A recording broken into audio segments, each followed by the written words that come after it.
শান্তিনিকেতনে ভেঙে ফেলা হচ্ছে প্রখ্যাত শিল্পী অবনীন্দ্রনাথ ঠাকুরের বাড়ি, যা নিয়ে ক্ষোভ আক্ষেপ সকলের। কবিগুরু রবীন্দ্রনাথ ঠাকুরের ভাইপো অবনীন্দ্রনাথ বিশ্বভারতীর দ্বিতীয় আচার্য ছিলেন। তার ছেলে অলোকেন্দ্রনাথ ঠাকুর শান্তিনিকেতনে একটি বাড়ি করেছিলেন। সেই বাড়িতে বেশ কিছুদিন ছিলেন অবনীন্দ্রনাথ ঠাকুর। তার নামানুসারেই শান্তিনিকেতনের ওই জায়গাটির নাম হয় অবনপল্লী। সেই ঐতিহ্যবাহী স্মৃতি বিজড়িত আবাস নামক বাড়িটি ভেঙে ফেলা হচ্ছে। জানা গিয়েছে সেখানে নাকি বহুতল নির্মাণ হবে। প্রশ্ন উঠেছে, এইভাবে কি কবির সাধের শান্তিনিকেতনের ঠিকাদার জমি হাঙরদের দখলে চলে যাবে? জানা গেছে গত 2 দশক ধরে বোলপুর শান্তিনিকেতনে জমি মাফিয়াদের দৌরাত্ম্যে নতুন কিছু নয়। কখনো ঐতিহ্যবাহী কোপাই নদীর তট দখল করে নির্মাণ হচ্ছে, কখনো আবার আদিবাসীদের জমি দখল করে গড়ে উঠছে বিলাসবহুল আবাসন, রিসর্ট, রেস্তোরাঁ, বহুতল হোটেল, লজ প্রভৃতি। এই অভিযোগ ভুরি ভুরি, আর এই অভিযোগ পেয়েও নির্বিকার প্রশাসন।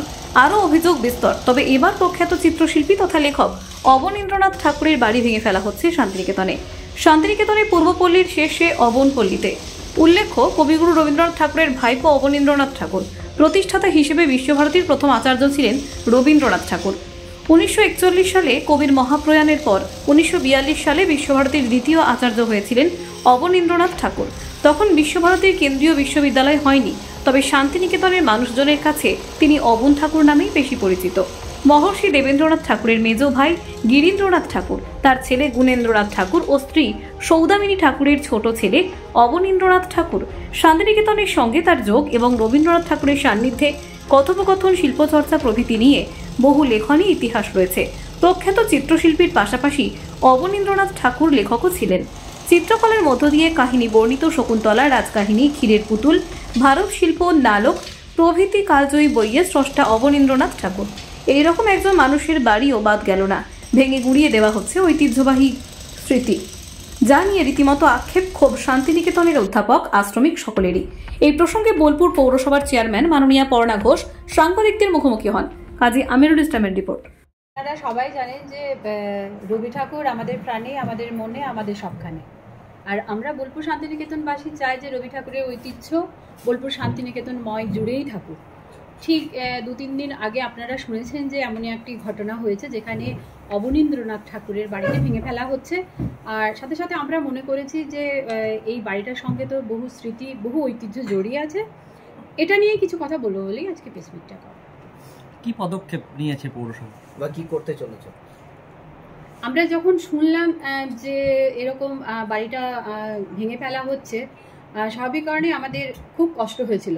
না, আমি এর আগেও বলেছি, এখনও বলছি যে আমরা সব সময়ের জন্য চাইবো এবং আগামী প্রজন্ম যারা আসছে তারাও যাতে জানতে পারে বা বুঝতে পারে যে রবি ঠাকুরের ঐতিহ্য সবসময়ই এখানে বিরাজমান থাকবে, সেটা আমরা করে যেতে চাই।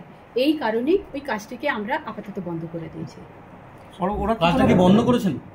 বন্ধ বলতে আমরা যখন জানতে পারলাম যে এরকম হচ্ছে, আমরা বোলপুর মিউনিসিপ্যালিটির থেকে এখানে যারা আছেন আধিকারিক সহকর্মীরা গিয়ে ওখানে একটা তালা ঝুলি দিয়ে আসা হয়েছে এবং বলা হয়েছে যে কাজটা কিন্তু বন্ধ। বলছি বাড়ি তো ভাঙা পড়েছে, তো সেক্ষেত্রে এবার তার ঐতিহ্যকে ফিরিয়ে আনার ক্ষেত্রে কিছু কি করার চিন্তা রয়েছে? বাড়িটা ভাঙা পড়েছে, সেটা বন্ধ করা হয়েছে। কেননা প্রথমেই আমি বলেছি যে ঐতিহ্যকে আমরা নষ্ট হতে কখনোই দেবো না। তো এর পরের ভাবনাটা নিশ্চয়ই ভাবা হবে যে তার ঐতিহ্য যাতে বজায় থাকে। ভাঙার ক্ষেত্রে কি অনুমতি নেওয়া হয়েছিল? না, আমরা কিছু জানি না। আমরা বোলপুর পৌরসভাও জানি না যে এটা ভাঙা হচ্ছে। স্থানীয় তো তৃণমূল কাউন্সিলর রয়েছেন চন্দন মণ্ডল, তো তিনিও কি জানাননি? উনি তো পৌরসভার সদস্যই। উনিও জানতেন না। আমার কাছে এরকমই খবর আছে যে আমি যখনকে জেনেছি ঠিক তখনই উনি জেনেছেন। উনি নিজেও জানতেন না, আর জানলে নিশ্চয়ই জানাতেন। ওখানে কি হবে এরকম কোনো অনুমতি বা প্ল্যান? না, আমরা তো জানি না, এই ব্যাপারটা নিয়ে আমরা কিছুই জানি না। আমরা প্রথম জানতে পারি সাংবাদিক বন্ধুদের কাছ থেকে। এরপর কি ওখানে কোনো কিছু তৈরির অনুমতি পৌরসভা দেবে? সেটা তো পরে ভাবার কথা। তবে অনুমতি সেইভাবেই পাবে বা আমরা অনুরোধ করব। অনুমতি দিতে গিয়ে যদি সেটা আইনিভাবে দিতে হয় তো অনুরোধ রাখবো যে রবি ঠাকুর, তার উত্তরসূরি যারা আছে তাদের ঐতিহ্য যেন কোনো কারণেই বিলুপ্ত হয়ে না যায়। আমাদের পৌরসভা তদন্ত প্রক্রিয়ায় কি উঠে এলো? কারা সেখানে জমিটা নিয়েছে? এটা আমরা এখনো পর্যন্ত জানতে পারিনি, তবে অবশ্যই জানার চেষ্টা করব।